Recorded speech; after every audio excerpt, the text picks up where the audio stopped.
All right, guys. So I'm not going to lie. I did really well prior to getting into the payments processing industry. I owned a personal training and a security company. I had over 20 employees. I was already making multiple six figures right before I even walked into this business down in Miami, Florida.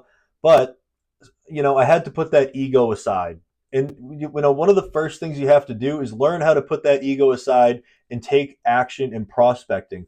Because what happens is we start to think that prospecting is actually beneath us, but it's not.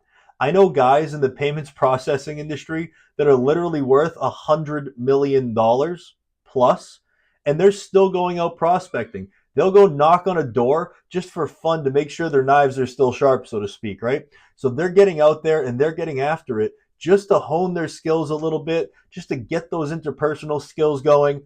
Think about it as almost like a challenge. You want to make sure that you're not selling yourself short and different things like that. So make sure you actually take action and get out there and prospect and don't get discouraged because you're going to have to endure that learning curve. And I'd say the first 100 doors you knock on, don't even expect to hear yes one time unless you already have some sort of really good sales skill from your former career or something like that. Like, that you're a good closer. Now, a quick story. I know somebody who works at my company actually, Optic Payments, and this person was the number one insurance salesperson out of over 4,000 insurance salespeople on the phone. Now, those of you who don't know, telesales is incredibly difficult. Like, you have to nail your tonalities, you have to nail the script, you have to make people feel incredibly comfortable. Like, it becomes really difficult, right? So this guy was number one. He didn't make one sale for his first 21 days in the payment processing industry. You know why this was? Because you're just doing something new. You don't know the script. But guess what? Since then, he's closed 17 deals in 1 month. Now, the average in this business is 3 deals in 1 month for somebody who prospects full time. So call it, 0.75 per week. So 3/4 of a deal per week. This guy has closed 17 deals in a month, one every other day. He only works 5 days a week. So you do the math. Out of 25 days, he's literally closed, almost a deal a day. Just the installs on that, it's very difficult to keep up with. At that point, you kind of have to have an assistant. It's like a whole thing. It's a whole rigmarole. The kid's like a company in his own. That's like 5 salespeople in one, right? Incredible. So he endured that learning curve. He kept, taking those lessons and little things and tips and tricks that he was learning. He learned about batching. He learned about, the timing of when those batches go out. He learned about the technology that he was selling. He learned about what the technology can do. And he also learned, obviously about a few other things, social interactions and the value proposition and how to build that offer for merchant services. So after you do that, you start to, and build that confidence and skill. You have to get into your engaging and persuading. So now you are able to have the knowledge to walk through the door and, excuse me, and to build confidence and skill. But now you have to be able to engage and persuade your prospect, which I'd consider the final step of learning. Obviously, we're always learning, but the final step of beginner learning.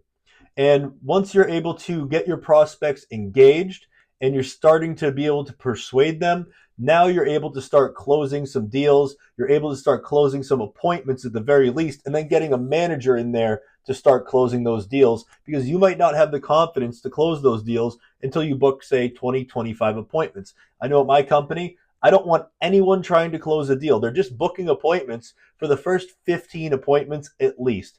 They're sitting alongside or they're listening in, but they're not actually closing those appointments because we don't want an inexperienced closer to go blow it for everybody. We'll pay you the same commission whether the closer comes in or not. So we just want to make sure that we're giving you the right tools to make sure that you can close that deal, right? And the reason for that is also, the appointment setting script, and then you have the closing script. That's two different scripts that you have to master. Then they're really completely different scripts. And the way, that I'm teaching you guys is you set the appointment on one day, and then the next day you come in and you do that closing script. You're trying to close the deal the second day, not the first day. It's a two-stop close.